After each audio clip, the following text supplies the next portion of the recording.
Hello everybody, welcome back to the final video of the Taida 190cc build. It's got a 63 millimeter piston, 3 millimeter stroker crank. Everything's brand new on it. Put NCY/Prima brakes on there. It's got the big port, oversized valve heads, Taida T100 camshaft. This baby's the real deal right here.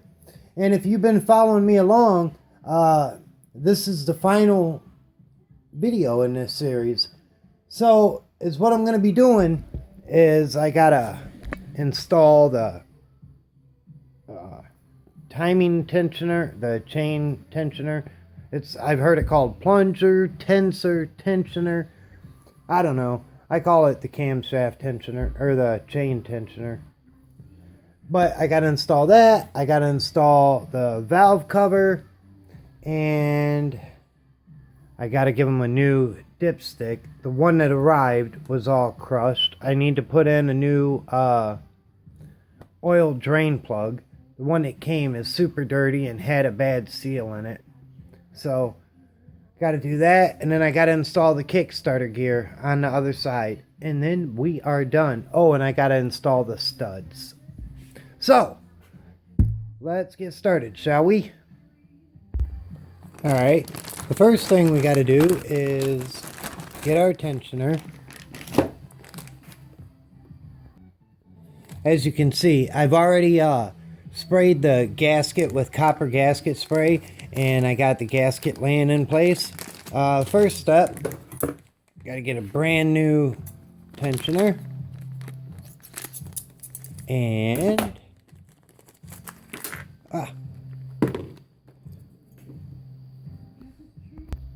alright, here's what comes in the package. You got a little rubber O-seal or O-ring and your screw. That's for once you get it tightened down and once you get it in there. Now, something else they include in there, set that off to the side for a minute, is how you work this. This is an automatic tensioner. I got a screwdriver right here, but I'll show you the other thing they include in just 1 second. Try to get this in the camera so you can see. There's a little notch in there. I'm not really... Anyways, just take my word for it. There's a little notch in there that you can stick a screwdriver in there, but you need a skinny one. And here, let me get it loaded up. And as you turn that, it retracts the plunger in. See that? And when you take it out, boom. So it's an automatic tensioner. So you don't have to worry about setting the tension. Now, they include this little thing right here.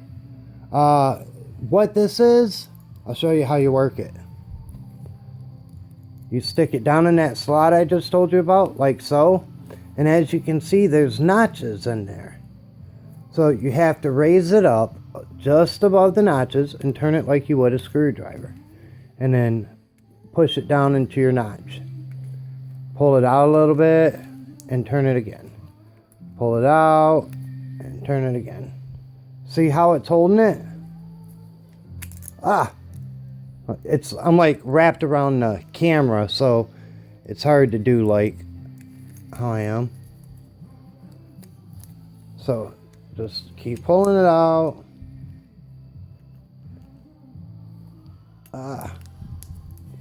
These stupid gloves are making it hard to do too.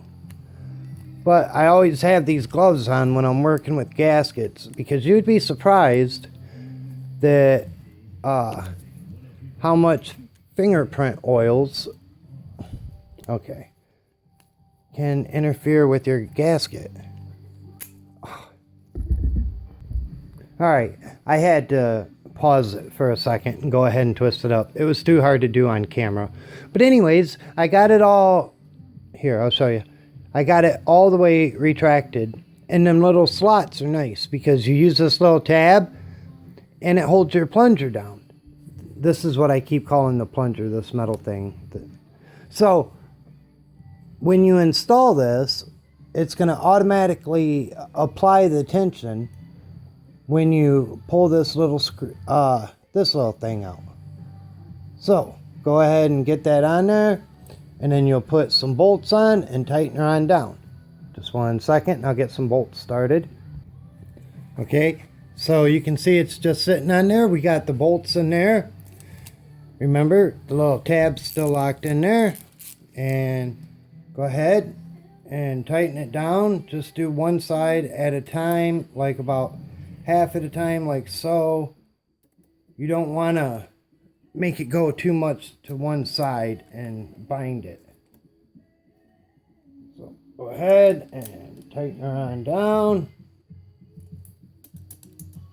See how I'm going from one to the other? That's how you always want to do this. Alright.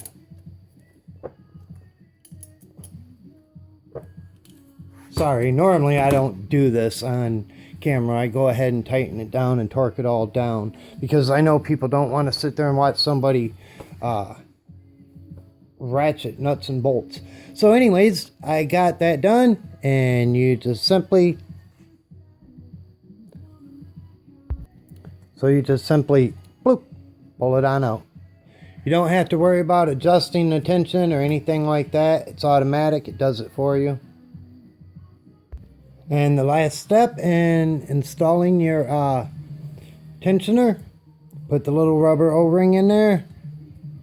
Put that in there. Oh, I need some Loctite. You only use just a little bit. Alright. So see, you just get a little bit of Loctite. Actually, that's too much. There we go. I don't know if that's focusing too well, but you only want to use a very little bit. And then just go ahead and tighten it on down. Don't over tighten it. And that's it. So, next step is we'll go ahead and put our intake studs in.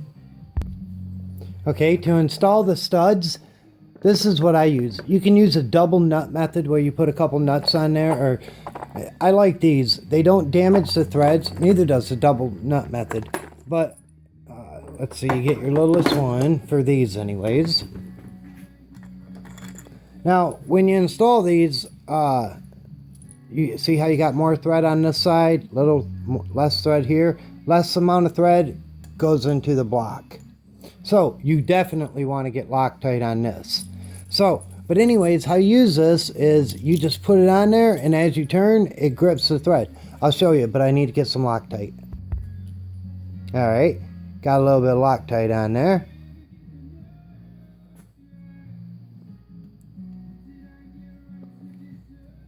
Go ahead and get that started. And put that on there. You just use a standard ratchet.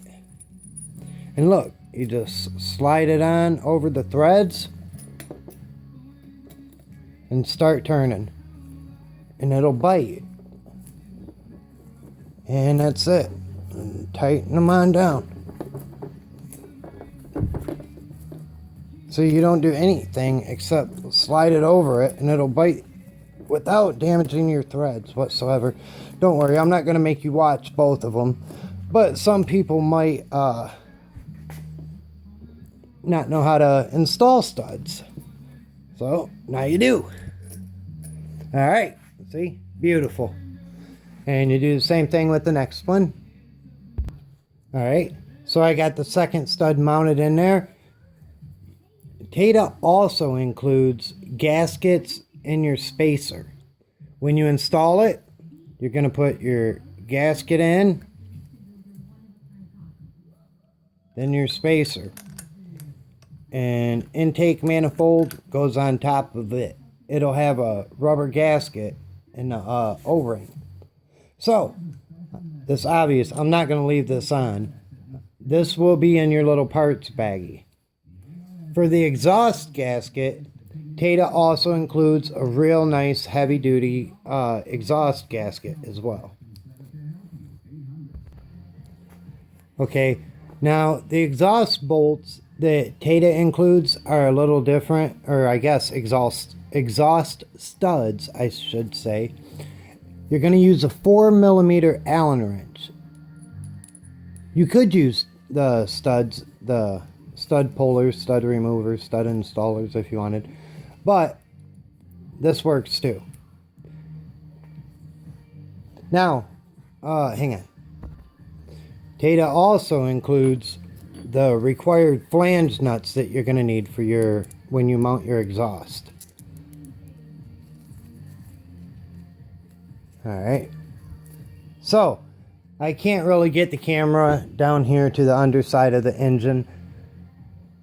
So it's pretty simple. You just put your stud bolts in the exhaust flange.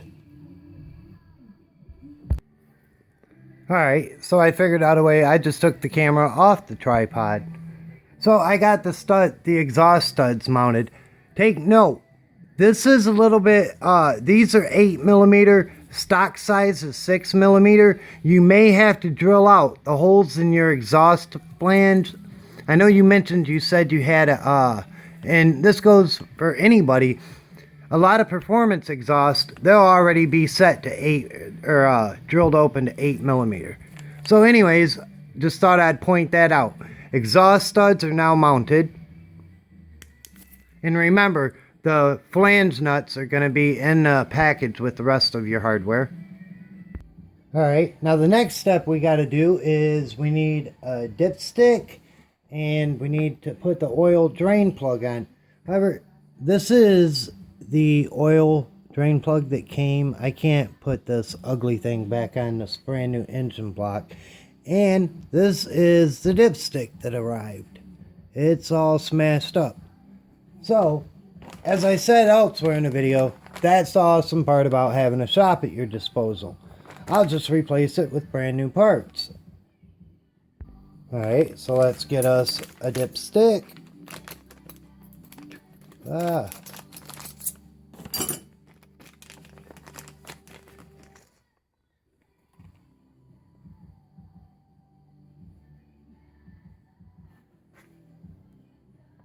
Alright, you're going to need to push the O-ring down on it.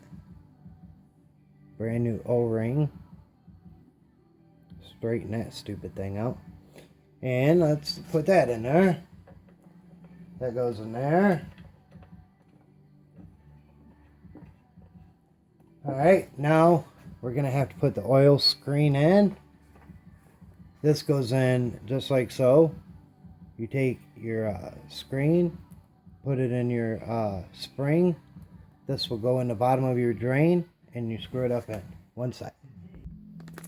Alright, get us a brand new spring set. That one that I just showed you a second ago, that was his original.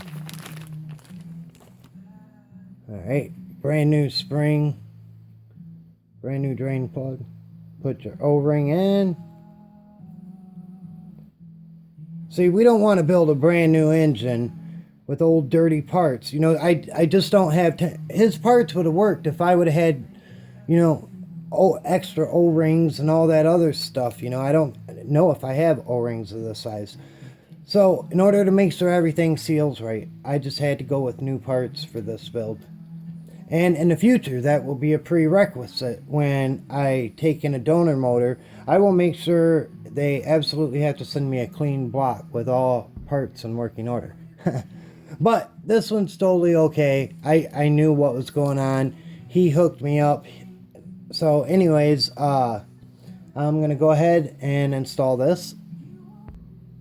Here you go. Here's how you install it. Put the screen in the big end. Put it up in there. Make sure your seal's nice and good.